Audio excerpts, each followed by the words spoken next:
Hello friends, welcome back. Welcome to OBI ODI apps 11.1.1.8.1 installation part 4.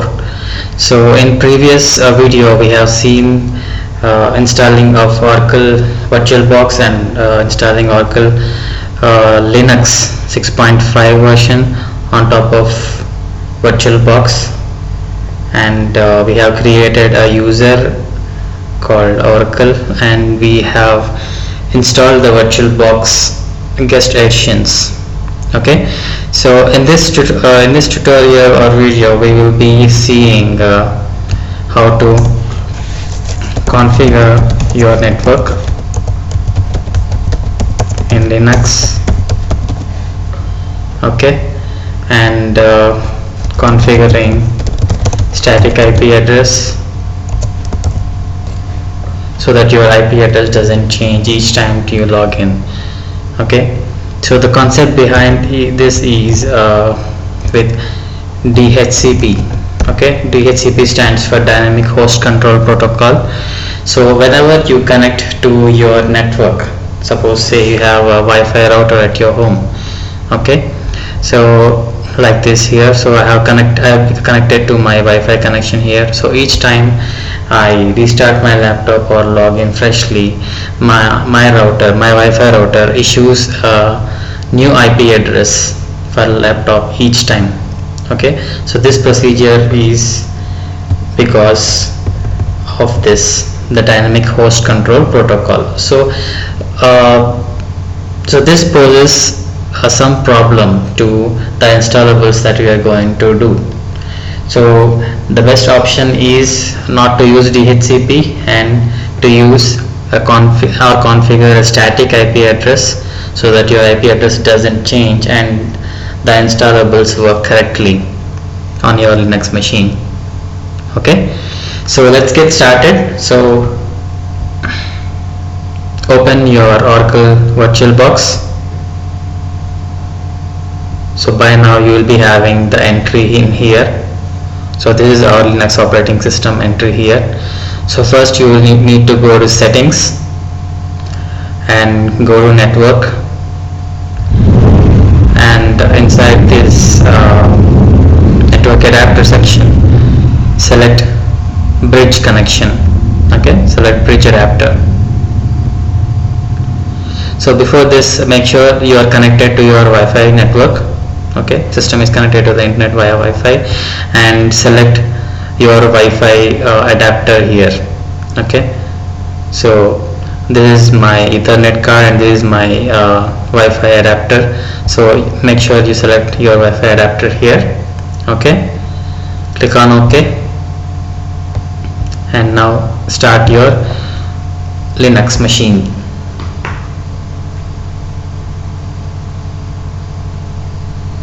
So for better viewing purpose, I am switching on to the scale mode.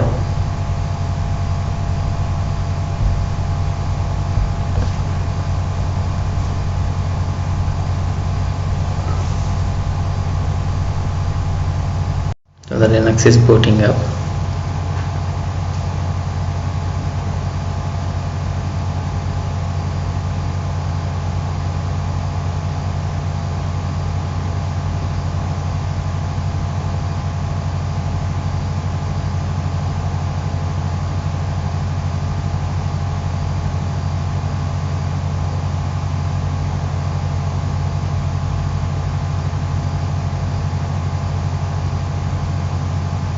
Okay, so click on Oracle,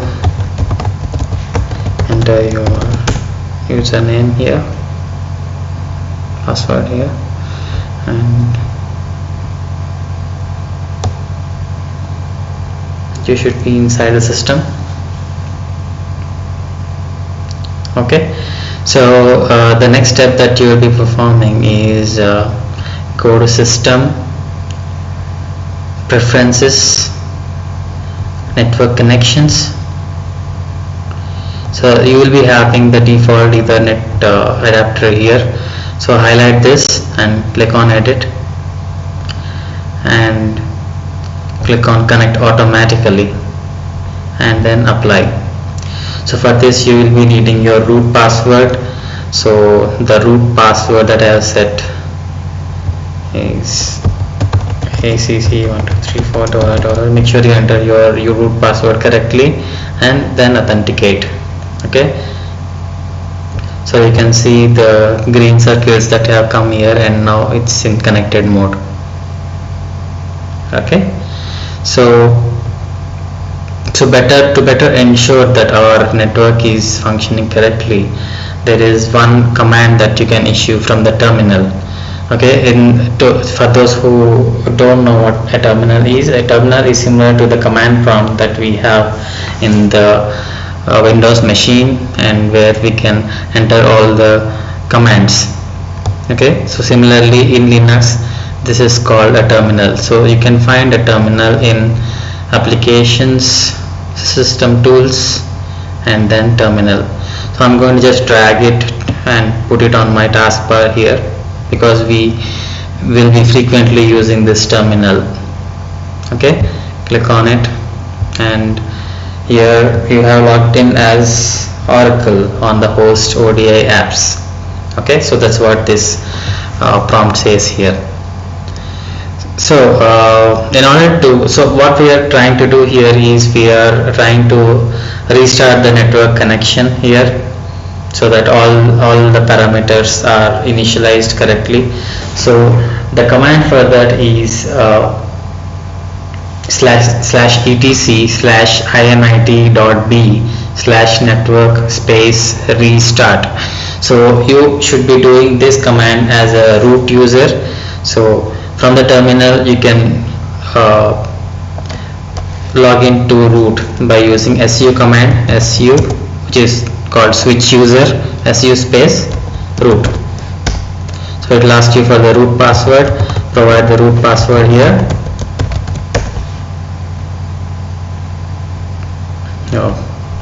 Let me try it again.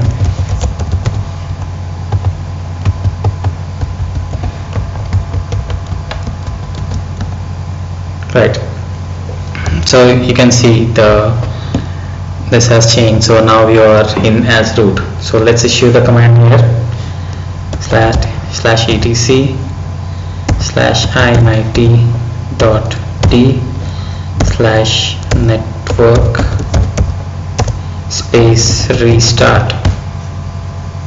Okay, so when you do this, you should get connection activated. You should not get any warning signs or not okay symbols here. So you see these all are okay here. Okay, so now the next step is to find out what IP address your Wi-Fi router has assigned to this machine, your Linux machine. So to find out the IP address, in the command is /sbin/ifconfig. So you can see here the IP address that has been issued to my ODI apps machine is 192.168.2.9. So this IP is what we are going to set as a static IP for our machine. Okay, to do that, go to System, Preferences, again Network Connections, select the system ETH0 adapter, click on Edit, and here you will find a tab called IPv4 settings. So as I told you, that this is DHCP protocol that Linux is currently following, that is Dynamic Host Control Protocol. So what does this protocol do? Every time your Linux machine connects to the network, it's going to get a new IP address. So we are going to avoid that by setting it to manual. So select manual from the drop down and click on add. Okay, so here make sure you add the exact IP address that you got in /sbin/ifconfig command in the terminal. So the IP address that we got was 192.168.2.9. So enter 192.168.2.9. Okay, so the net mask would be 255.255.255.0.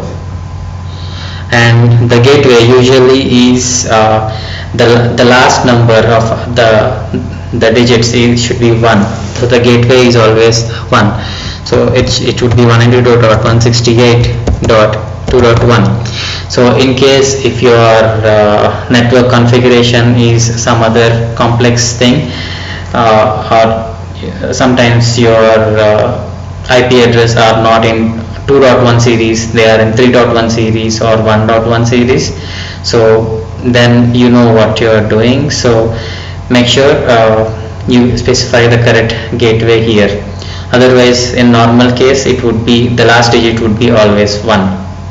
Okay, so click on apply.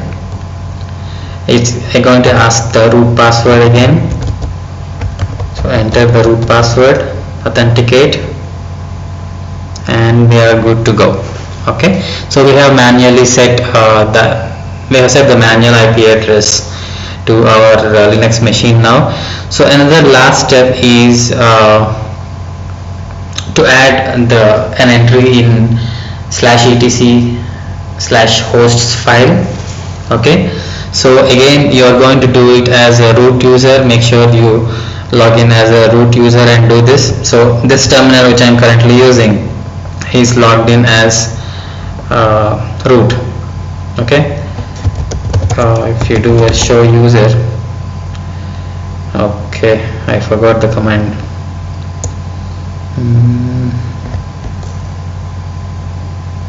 Okay, anyway, so this prompt shows it as a root, so the terminal is currently under root, right? So what we are going to do is we are going to open a text editor. So with Oracle Enterprise Linux, you are going to get something like a notepad kind of thing, which is called gedit. Okay, type gedit /etc/hosts. Okay, this should open up a file which already will have these entries in. Okay, so click on enter and add another entry here, 127.0.0.1. Give a tab or even a space can work. So now enter your host name, fully qualified host name first. That is, what is my host name here? So we have written in the notepad file, the host name is odiapps.server. Okay, enter the same here, odiapps.server, and again a tab, and then your host name, odiapps. Okay, click on save. So this will save the host file. Click on close. Don't worry about all these things, all the text here. Okay, now so again, if you verify what is my IP address right now, it's 192.168.2.9, right? So the goal here is when I log in again to my Linux box, my IP address should appear as 192.168.2.9. okay, so let's exit everything and restart our machine here. And before restarting, one more thing we are going to do, we will need to disable the firewall. Okay, so how do you do that? Click on system, administration, firewall, close. Okay, what's happening?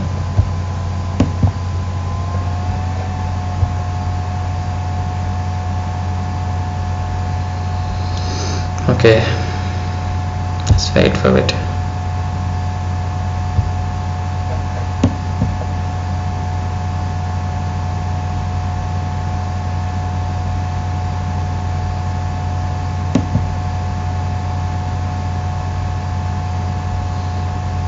Let's quit now and again try it.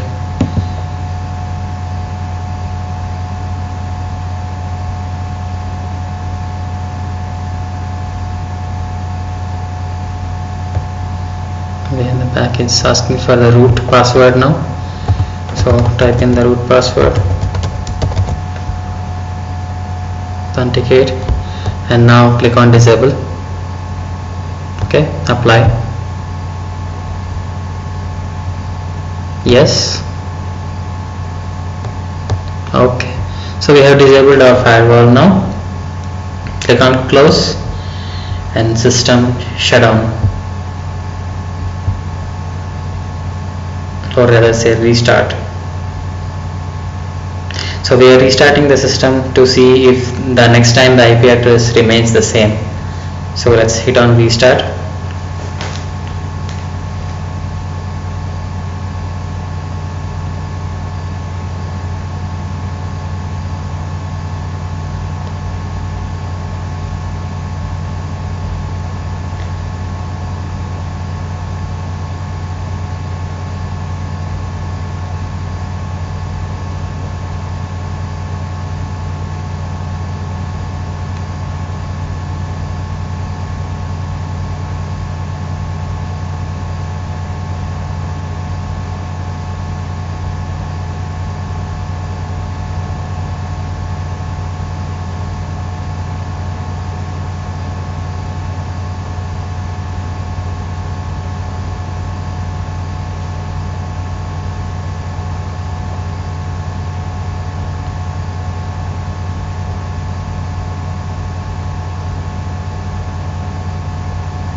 Okay, login.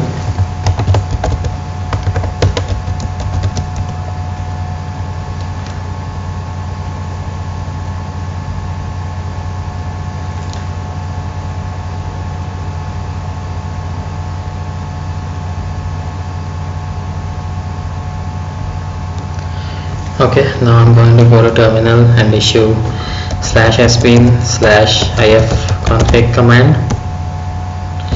So here you see the same IP address now. So even though your system has restarted, it's going to maintain the same IP address. So our configuration has worked out correctly.